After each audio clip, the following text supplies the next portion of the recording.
గచ్చిబౌలి భూముల విషయంలో రేవంత్ సర్కార్ దూకుడు, గతంలో రిషికొండ గుండు చేసి ప్యాలెస్ కట్టించిన జగన్, ఈ రెండు ఘటనల మధ్య సారూప్యత చాలా స్పష్టంగా ఉంది. రేవంత్ రెడ్డి, జగన్మోహన్ రెడ్డిది ఇద్దరిది ఒకే సామాజిక వర్గం, కానీ భిన్న నేపథ్యాలు. ఒకరేమో తండ్రి వారసత్వాన్ని అందుకొని రాజకీయాల్లోకి వచ్చి సొంతంగా పార్టీ పెట్టి సీఎం అయ్యారు.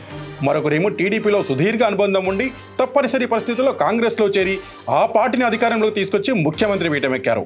అంటే ఇద్దరు పట్టుదలతో తమ పార్టీలను అధికారంలోకి తీసుకొచ్చారన్నమాట. గతంలో జగన్ చేసిన తప్పిదాన్నే ఇప్పుడు రేవంత్ రెడ్డి కూడా చేస్తున్నారనే అభిప్రాయం వినిపిస్తోంది. ఇక ఇద్దరి మధ్య సారూప్యతల విషయానికి వస్తే ఇద్దరు జగమండిగా పేరు తెచ్చుకున్న వాళ్ళే. ఎన్ని ఆటంకాలు వచ్చినా తమకు నచ్చిన పని చేసుకుంటూ ముందుకెళ్లే స్వభావం ఉన్న నేతలే వీరిద్దరు. అదే వీరి బలం, అది వీరి బలహీనత కూడా.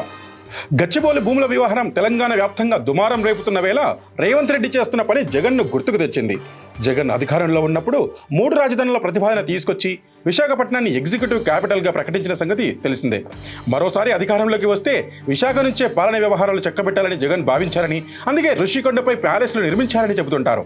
ఈ ప్యాలెస్ల నిర్మాణం కోసం సముద్రపు ఒడ్డున పచ్చని హారంలో ఉండే ఋషికొండకు గుండు కొట్టినట్లు చేశారంటూ గతంలో ప్రతిపక్షాలు గగ్గోలు పెట్టాయి.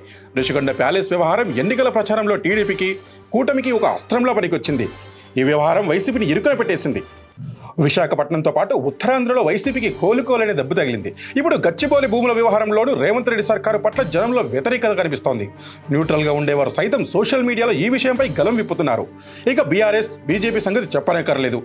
గచ్చిబౌలి ప్రభుత్వ భూమే కావచ్చు, దానికి హెచ్సికి సంబంధం లేని మాట నిజమే కావచ్చు, కానీ ఆ 400 ఎకరాల భూమి కాలక్రమంలో ఓ చిట్టడవిలా మారింది.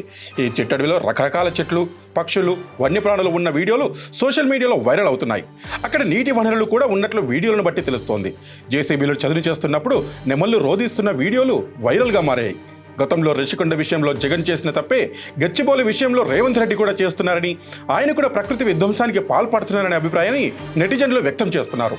రేవంత్ రెడ్డి సర్కారు చేసేది చట్టబద్ధమే కావచ్చు, నిధుల కోసమే ఈ పనులు చేస్తుండొచ్చు, కానీ నగరానికి లంగ్ స్పేస్ లా ఉన్న ఏరియాను ధ్వంసం చేయడమే సరికాదంటున్నారు.